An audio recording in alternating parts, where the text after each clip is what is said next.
warahmatullahi wabarakatuh. Perkenalkan saya Putri Permatasari Fadilah Riyadi, NPM 1000800171189, bidang kajian Public Relation, Fakultas Ilmu Komunikasi Universitas Islam Bandung, angkatan 2017.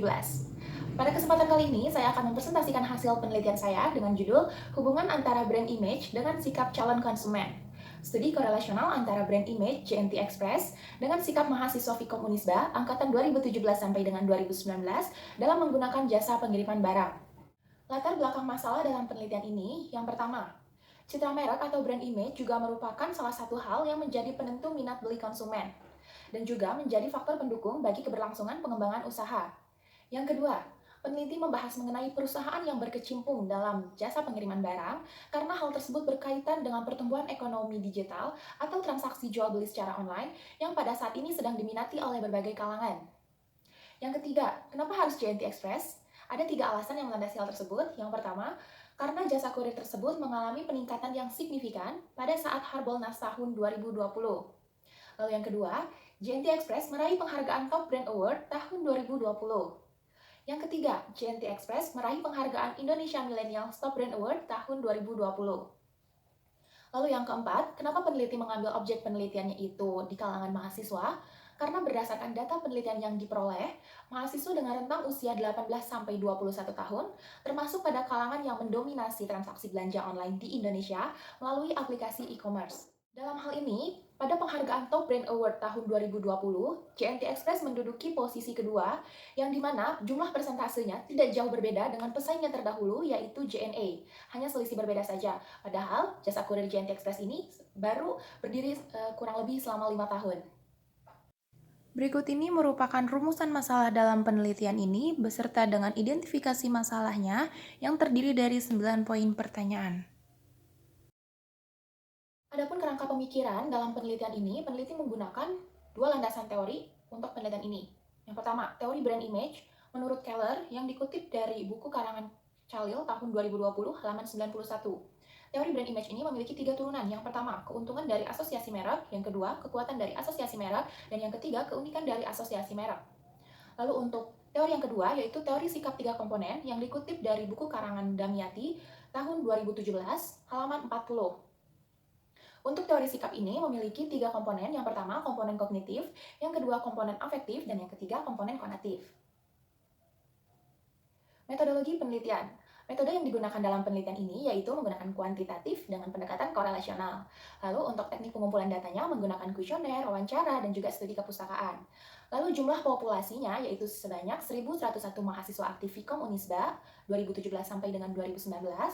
Dan dari jumlah tersebut ditariklah sampel sebanyak 110 responden dengan teknik samplingnya yaitu proportionate stratified random sampling. Yang dimana peneliti di sini mengkategorikan berdasarkan angkatan. Adapun teknik analisis datanya yaitu menggunakan uji korelasi dan uji hipotesis yang dilakukan menggunakan korelasi rank experiment dan dibantu dengan software SPSS versi 24. Peneliti akan menjabarkan hasil kesimpulan dari rumusan masalah yang telah dilakukan uji hipotesis dan uji korelasi dalam penelitian ini. Berdasarkan data yang telah diperoleh, hasil uji hipotesis dan uji korelasi menyatakan H0 ditolak, yang artinya terdapat hubungan yang sangat kuat di antara variabel brand image dengan variabel sikap calon konsumen.